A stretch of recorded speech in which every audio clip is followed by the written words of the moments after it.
Good morning. Good morning, school. Welcome back. We had a week off last week. Happy New Year. Let's get into it. New year, new you, same goals here on the show. We're here to help you get better in every way, mentally, spiritually, and physically. They are all combined to create one awesome you. That is holistic health and fitness, ladies and gentlemen. Welcome to the School of S.H.R.E.D. This is the show that's designed to help you shred your old and make better your new. This is episode 139. We're back. We had some tech issues last week, so forgive me. This is I had to get my team together, being me, myself, and I, and figure this whole issue out. We were having a little bit of glitchy issues, but we took care of the issue. We fixed the glitch. Literally, we fixed the glitch. So welcome to the School of S.H.R.E.D. We carry on into 2021. I'm another day paler because there's no sunshine here in the Seattle area where I live.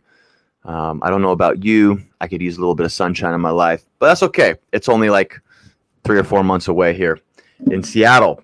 But welcome back to the show. I hope everybody had a good, safe holiday last week on New Year's Eve. And today we're going to be talking about warming up. So warming up is important. It is important to reduce risk of injury. That's usually the reason that it is encouraged to warm up. We're going to kind of dig into how you can warm up to best suit your goals, and I'll give you maybe a little bit of a thought process that you can adopt and take into your workouts with you so you are injury-free and you don't get yourself hurt when you're working out at home or the gym or wherever you're at. The gym is within you at all times, ladies and gentlemen. So the show is here Monday through Friday at 9 a.m. Pacific Standard Time. That's Monday through Friday, 9 a.m. Pacific Standard Time. You can see the show live on Facebook, Instagram, and YouTube. You can watch the replays there as well if you want to, if you can't be here with us in the morning. And then we are also have the audio up on Spotify and iTunes. Just search The School of S.H.R.E.D. and you'll be able to find the show. Please rate, review, share with your friends, share with your family, share these shows with your dogs, your pets, your animals, whoever is important to you in your life. And let's get everybody healthy and fit.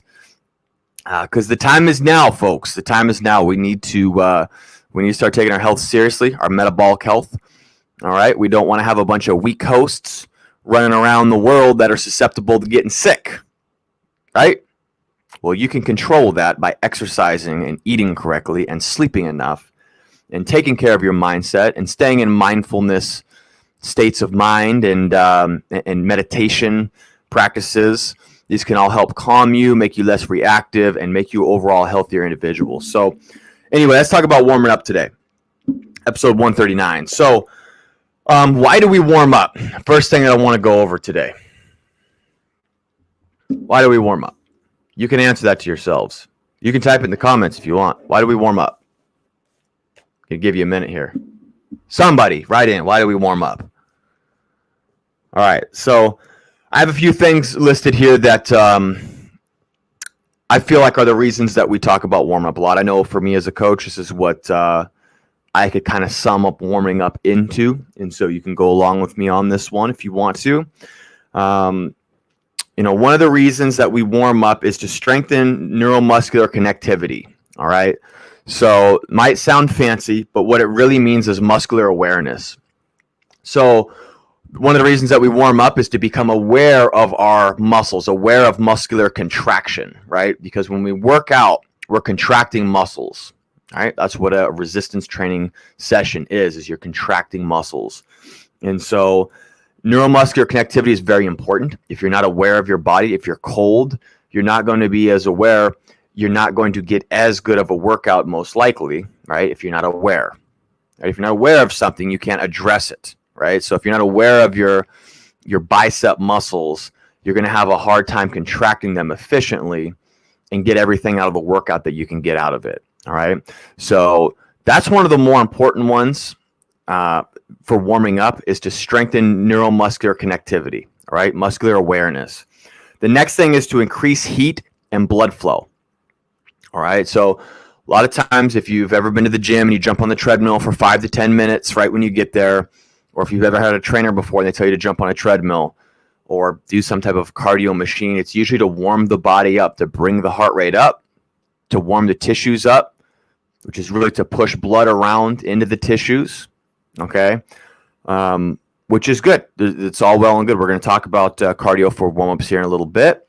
And then what this does is it increases your flexibility, your mobility, whatever your preferred nomenclature is. We're going to say movability. We're going to make up our own word here today. Is that all right with you? Yeah, but somebody just said because getting old hurts. That's why they warm up. Yeah, exactly. Welcome to 2021. But this movability, right? So your ability to move, all right? So mobility is, oftentimes what we talk about is getting to end ranges and having control and strength in those end ranges, whereas flexibility is getting to a desired end state. Without getting into splitting hairs on those and talking about flexibility, movability is the ability for you to get into a place that you want to get to, right? So like if you come in and you're cold into the gym, you might feel really tight, right? That's what a lot of people talk about. They feel tight when they try to go do a squat right away. So sometimes people will foam roll, they'll jump on a treadmill, whatever it is to warm the system up, to get blood flow getting around into the tissues. This warms the tissues up. It gets the body into a state where it's able to connect with the brain, and the brain allows you to get to these new ranges, and it creates new movability. Okay, so that is your word of the day that we made up here on the show, movability. And then all of this stuff is what I think creates that big broad stroke of decreases injury, right? That's because we say, why do you need to warm up? We want to decrease the risk of injury. Well, what increases the risk of injury? Maybe tightness, maybe lack of awareness, maybe lack of blood flow to the areas that we want to train. And so that all increases the effectiveness of the workout, right? If we can decrease injury and we can increase, so we decrease injury, we increase muscular activity, okay, our awareness of the muscles we want to train within that bout of resistance training, then we can increase the effectiveness of our workout, which is what we want, because what happens when we increase the effectiveness of our workout? We get the results quicker. We want fast results, right? Now, unfortunately, with the human body and the human physiology, it's not as instantly gratifying as maybe an Instagram post. Shout out to Instagram. It's not as quick as that. It usually takes months, years. Which is precisely why we want to maximize the effectiveness of our workouts, because it's already a time investment. It takes a while, so we don't want to waste a bunch of time. And I've wasted a lot of time, ladies and gentlemen. I've wasted a lot of time in my own workouts. This is why I'm here to serve, because I've wasted time in my early 20s. It wasn't a waste of time, but I've had to experiment a lot, so I'm here to relay this information to you. So I don't want you to waste your time in your workouts. And you do this by warming up and doing the correct warm-up. So let's talk about two forms of warming up. All right, let's dive in. Throw me some fire in the comments if you're with me right now. I want a little participation today. It's Monday. It's 2021. We are here. We're getting healthy. Let's go. Throw some fire in the comments. We got people watching on Instagram. We got people on Facebook. We got people on YouTube. I want to see some YouTube comments. Well, YouTube comments sometimes are not so nice. YouTube comments are not the nicest ones. I don't really read YouTube comments, not unless they're nice. Say what you mean, but don't say it mean. I heard somebody say that, and I was like, I like that. Anyway, let's get into these two forms of a warm up. So the first form is we'll call it type A, right? Which is going to be cardio for 5 to 10 minutes. So say you get to the gym. It's a weird time because like a lot of gyms are shut down, like my gym. But you say you get to the gym. And you jump on a cardio apparatus, a cardio machine for 5 to 10 minutes, right? Now, this is very standard. When I first became a personal trainer, this is what I would have clients do. Clients would ask, what do I do for a warm-up? You just go jump on a treadmill, 5 to 10 minutes. What it does, it brings the heart rate up, so you're not starting to set off and spiking the heart rate from like a resting heart rate into a maximal heart rate. Warms the body up. Really what we're talking about when we're talking about warming the body up is it's going to create more movability and more blood flow, all right, throughout the body, all right? We're warming our cardiovascular system up, which is basically, our heart and our arteries, and we're getting everything moving, right? We're getting blood moving to the tissues.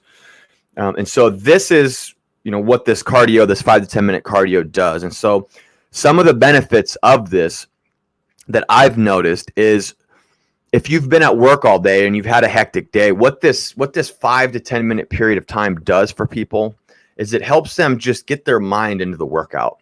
And I think that's more important than anything. Before you go to start loading muscles up and, loading joints up, which could be problematic.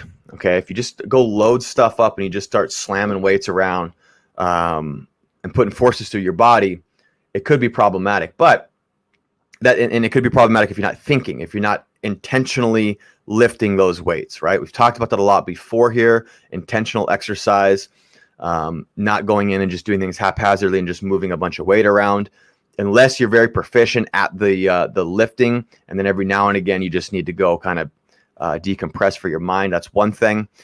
But anyway, it would behoove you to kind of get your mind right before you start lifting weights and putting forces through your body, right? Extra forces, right? Like not just walking around, but something that could be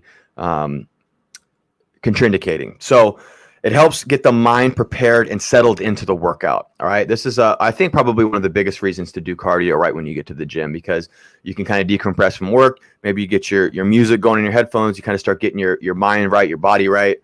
You are warming your body up. You're getting blood flow around your body, around to your muscles. You're creating heat. But what this doesn't do, where this isn't complete, in my opinion, is doesn't prime muscular contractions. So it doesn't prime muscular contractions. So it might get some activity going in the legs because you're contracting your leg muscles when you're walking on the treadmill, but nothing that that is really too impressive. And so that's why for my clients, what I like to have them do is contract muscles lightly before we contract muscles. Another way that we could warm up is a foam roller. Some folks like to get down on a foam roller, roll around, pop their back a little bit, kind of get their body loose. This is another way to kind of push blood around into the system, blood around into the muscles. You could combine this with the cardiovascular activity on a treadmill or a bike, whatever it is, Stairmaster. It doesn't have to be one thing or the other, right? There's not one set warm up. I'm just going through a bunch of options here. And so you get down to the foam roller, do a little bit of release type stuff. For a lot of folks, they find great benefit in that, tremendous benefit in that. Foam rolling, okay? Warming the body up that way. Then the last one, and the main one that I'm trying to get to with this episode here that I feel like is the best one, is light activations that you can do. And so light activations, what you do is when you get to the gym or when you go to start your workout, what you do is you lay on the floor and you take muscles to their end range. You take them to a fully shortened position in a very gentle way. You don't load things up. You're going to use your body weight and you're going to just move your body into these shortened positions. You're going to move these muscles into shortened positions. So for instance, if I was going to try and warm my biceps up, well, what we know about the biceps is they're a two joint muscle, okay? Meaning that when they shorten, they manipulate two joints. When they lengthen, they manipulate two joints, right? And there's a whole spectrum in between there that we can train these guys at. So if I want to warm my biceps up, I'm going to flex my elbow, okay? I'm going to go into elbow flexion, where the forearm and the humerus, the upper arm, those two bones, they come closer together, all right? So that's flexing at the elbow joint, all right? It's contracting the biceps, not flexing the bicep. It's contracting the bicep, flexing the elbow. I'm also going to go into shoulder flexion, all right? Glenohumeral joint flexion, where I'm going to bring my arm up, my elbow up over my head. And that whole time I'm doing that, I'm flexing my elbow and I'm flexing my shoulder. I'm trying to squeeze the bicep muscles and feel a contraction there at end range. Now, you might get to a point when you go to do this, that contraction, you can't feel it. So that might be a little bit too short, a little too far in that range for where your brain and your neuromuscular activity is comfortable with right now, okay? Meaning if you contracted there right now, you might hurt yourself or you might have some type of a spasm happen. So you obviously don't want that. This is a warm-up. But you can bring it to a nice shortened position, comfortable shortened position, squeeze for 3 sets of 5 to 8 seconds. Okay, so you feel the activity, and then you bring it back down. Okay, and at this point, I would go into antagonistic. So then I would go elbow extension, shoulder extension. All right, elbow extension is a straight arm position, and then you would bring your arm behind your back into what's called shoulder extension, opposite of shoulder flexion. And that's a shortened tricep, okay? Because the triceps and the biceps, they go over the shoulder joint. They cross the shoulder joint, all right? They don't just manipulate the elbow. They also manipulate and move the shoulder. So then I would do this for 5 to 8 seconds. So I'm doing this antagonistic thing. So now I'm activating the triceps, and I'm fully lengthening the biceps, and I'd go back into that. I'd do 3 rounds of that, right? So 3 sets of 5 to 8 seconds to get the arm muscles working, so the biceps and triceps, or elbow flexors, elbow extensors, shoulder flexors, shoulder extensors. You have teams of muscles. You don't isolate muscles in the body, okay? You can isolate joint positions and joint motions, but you can't isolate muscles, okay? There's teams of muscles that work together to fight resistance. And so I would work through the whole body doing that. And so what you're doing is it's a gentle contraction. You're not loading the body, okay? It's warming the tissues up. It has all the benefits that I listed. It's strengthening neuromuscular activity, all right, which is the activity from the brain to the muscles, right? So now, and what that is your awareness. Like right now, if you say, push your toes into the floor as you're listening to this, push your toes into the floor, you might feel the arch on the bottom of your foot. Right? Try and bring your toes, curl your toes in, scrunch your toes to your heel right now if you're listening to this. Push your foot on the floor. Bring your toes to your heel. You might feel that arch on the bottom of your foot, right?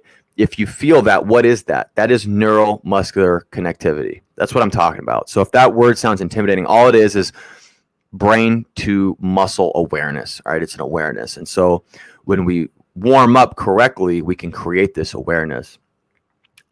And when we do these light contractions, it increases heat and blood flow. It increases movability, okay, which decreases our risk for injury, and it can increase the effectiveness of the workout, okay? So these activations can be very, very helpful in your workouts. And the thing that I like the most about them is you don't have to spend a lot of time when you get into the first exercise of the day doing warm-up sets, all right? So kind of a classic way to warm up is you get to the gym, you do your cardio for 10 to 15 minutes, and then you move on to your first exercise of the day. You do a warm-up set or 2 warm-up sets where you're slowly walking the weights up, and then you start working into your top sets that way.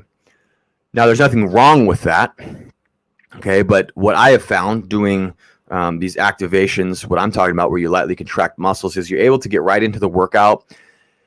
And the best part about this is that right away you feel the muscular activity in the first set. So you can tend to go a little heavier in your first set, right? Because you're pretty much getting into working weight because you're nice and warmed up.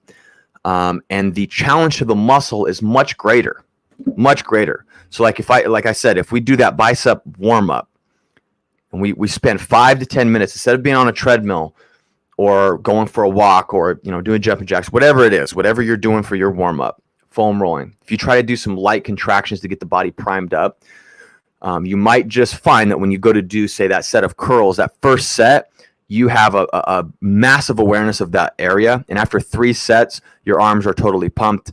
And then you start to get the effectiveness of the workout that way. So once you find the right routine, and if you try these activations that I'm talking about right now, you probably won't go back to doing anything else because it's so effective. The only time you might not do it is if you're lack of motivation, you're tired that day, because it makes for a pretty intense workout when you prime these contractions up. So that's what I like for warm-ups. That's what I like to encourage my clients to do. It's really a non-negotiable. The way that I have my clients warm up is through, if I'm going to be contracting muscles, I contract them in intelligent ways. A lot of times this is what gets a lot of my higher risk clients out of pain before we go to even think about some type of external load, right? I might have them contract into my hand very lightly, right? Obviously there's a gradient here I've talked about before. Who's the person? What's the goal? What do they have available? But if I lightly warm somebody up with contractions, maybe a little bit into my body weight, maybe just their own body weight, it can help centrifugate and centrifugate the joint, which gets balance and strength around the joint, which takes pain away a lot of the time, which then allows somebody to dose load, right? Heavier, right? A higher dose of exercise, right? Which what does a higher dose of exercise mean? That means a heavier weight. They might be able to go grab dumbbells all of a sudden. Whereas I might have a client that maybe they have elbow pain, and if I just have them throw up a 10-pound weight on and do some type of a curl or something, it might hurt their elbow. All right, so they have to do these types of activations, and jumping on a treadmill or an elliptical machine wouldn't do that because it's not actually waking those muscles up in the arm, right? It might get the heart rate up and get blood to the tissues, which is great. It might get their mind into the workout, which is great, right? But for this person, I might have them do the treadmill thing where they warm up, get their mind right, get their body, their heart rate up, but then I also take the first 5 minutes of the session or 10 minutes of the session to do activations, right? So they're primed up for the workout. So if there's any questions, go ahead and ask them now or forever hold your peace. So S.H.R.E.D Nation, that is it for episode 139. That is how to warm up. So why do we warm up? We warm up to strengthen neuromuscular activity, which is muscular awareness, right? Awareness of the contractions that we are trying to elicit. We warm up to try and increase heat to our bodily tissues, increase our heart rate, and get blood flow moving to our muscles that we're about to train. We try to increase the movability, which is flexibility or mobility, whatever you prefer to call it. Helps us get into positions and maximize what we have available, right, before our workout when we warm up correctly. And then this all decreases risk of injury, and it can increase the effectiveness of our workouts. When we increase the effectiveness of our workouts, we can shorten the time it takes to get to our goal, right? Because we all have goals, and you might have more aggressive goals now in 2021 than you've ever had, and I'm proud of you for making those goals.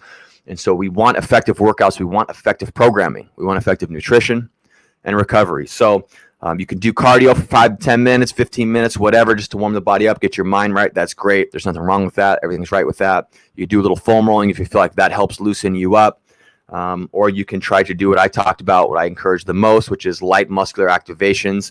If you have any questions about those muscular activations, go ahead and drop me an email, or you can email me at john@schoolofshredpodcast.com, or you can just simply type something in the comments here. It depends on where you're listening from right now. And you can try these activations where you take muscles to shorten positions, right? Body weight for 3 sets of 5 to 8 seconds. And this can help prime muscular contraction, which shortens the time it's going to take you to really get into the workout and really get an effective workout. So those are the 3 different ways. Just do something before your workout. I don't recommend just jumping into your workout. You want to warm the body up. As you get older, you're really going to appreciate that. Each day you wake up, you might be stiffer and stiffer, right? So Father Time's coming after you. It's coming after all of us. So you need to warm up before you work out. All right, that's episode 139 of the School of S.H.R.E.D. Thank you for hanging tight. I hope you had a good 2020 for all the splendor that it gave us. We all survived it, though. We're here. Boy, 2020 was a doozy. Hindsight is 2020, folks. Welcome to 2021. Let's have a blessed year. Let's seek better health. Let's lead a life of health, physical health, mental health, and spiritual health, okay? That is it for this episode. I'll see you guys tomorrow at 9 a.m. Pacific Standard Time. With that, I want you to stay strong and healthy in body, stay relentless and energized in spirit, and stay determined in your pursuits. That's spelled S.H.R.E.D. Now go S.H.R.E.D. today and get better in every way. That's episode 139. We'll see you tomorrow.